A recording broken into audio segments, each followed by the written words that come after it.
Percebemos claramente muitas orações no livro dos Salmos, pedindo por livramento de enfermidade e até mesmo de morte. Os Salmos revelam as terríveis aflições que os salmistas experimentaram.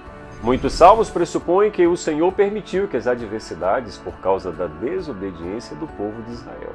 Os salmistas reconhecem que o pecado pode trazer doenças, por isso que muitos deles falam de perdão e cura. O tema de hoje em nosso guia de estudos da Palavra de Deus é à beira da morte. Diante da proximidade da morte, que tipo de sentimento você tem? Você alguma vez na vida já foi tomado pelo desespero? Como lidar com o sentimento e a sensação de abandono? Porque Deus às vezes parece ausente em meio às adversidades que enfrentamos em nossa vida e em nossa jornada aqui na Terra. Eu gostaria de ler o seu comentário. Comenta aí, compartilha esse estudo com seus amigos e vem comigo!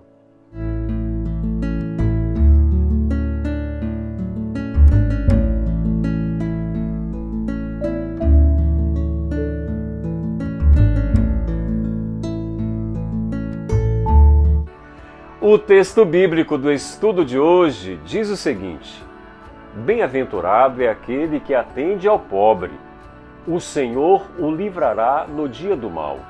O Senhor o livrará e o conservará em vida.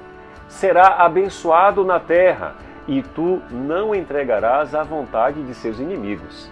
O Senhor o sustentará no leito da enfermidade. Tu o restaurarás da sua cama da doença. Dizia eu: Senhor, tem piedade de mim, sara minha alma, porque pequei contra ti. Salmo 41, 1-4. O Salmo 41 conclui o livro primeiro de Salmos e podemos ver o salmista Davi exaltando o nome do Senhor. Já no início desse salmo, Davi destaca a essência de Deus que deve ser vista em todos aqueles que o temem, o amor. Todo cristão motivado pelo amor de Deus certamente desenvolverá a compaixão por todos aqueles que necessitam de sua ajuda. E para quem ajuda aos necessitados, o Senhor, o Deus Todo-Poderoso, tem reservado uma proteção especial. O que acode ao necessitado recebe do Senhor a preservação da vida, felicidade, proteção contra os inimigos. Na doença, Deus lhe concede alívio. Deus não está com isso barganhando com o ser humano, mas oferecendo a sua presença na vida de todo aquele que vive o amor de Deus na prática. Saiba que a morte é um período de descanso, de sono, de repouso, de pausa, onde o corpo volta ao pó e o espírito, o fôlego de vida, o pneuma, retorna para Deus. O ser humano é a junção desses dois ingredientes que nos torna almas viventes. Confira depois lendo Gênesis capítulo 2, verso 7. Portanto, nós não temos uma alma, nós somos uma alma. A partir do momento em que descemos à sepultura, não há mais louvor nem lembrança alguma, nem recebemos o cumprimento da justiça divina. Mas como confirmou o sábio Salomão, entramos na terra do esquecimento, porque os vivos sabem que hão de morrer, mas os mortos não sabem coisa nenhuma, nem tampouco terão eles recompensa, porque a sua memória jaz no esquecimento. Eclesiastes 9, verso 5. Percebe como a palavra de Deus deve ser estudada? Um pouco aqui, um pouquinho ali, sobre o mesmo assunto, e é exatamente este conselho dado pelo profeta Isaías. Leia depois com calma Isaías capítulo 28, verso 10. Infelizmente, muitas pessoas têm sido enganadas e outros ainda têm distorcido as verdades da palavra de Deus, fazendo com que haja descrédito da parte de muitos com relação à veracidade da Bíblia Sagrada. Mas o salmista escolheu crer e permanecer firme na única coisa que lhe poderia dar alívio: a sua fé.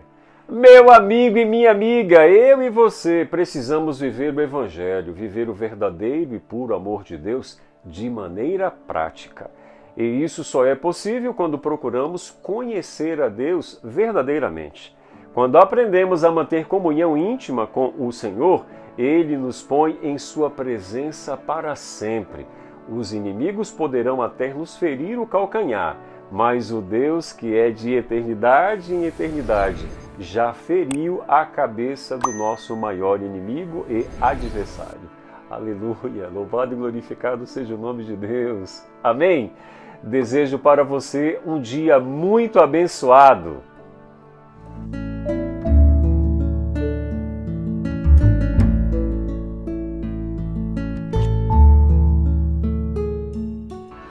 Vamos orar. Deus bendito, tem misericórdia de nós. A morte, sem sombra de dúvidas, é o nosso pior adversário, o nosso pior inimigo, porque temos medo da morte. Ajuda-nos, Senhor, a compreender esse tema à luz da revelação de Tua palavra. Assim como o Senhor disse em relação à morte de Lázaro, que Lázaro dormia, que nós possamos ter esta certeza em nosso coração, de que aqueles que morrem em Cristo estão dormindo e quando o Senhor se manifestar nas nuvens dos céus, eles acordarão com o toque da trombeta de Deus. Nos dê um dia muito abençoado, é o que nós te pedimos em nome de Jesus. Amém.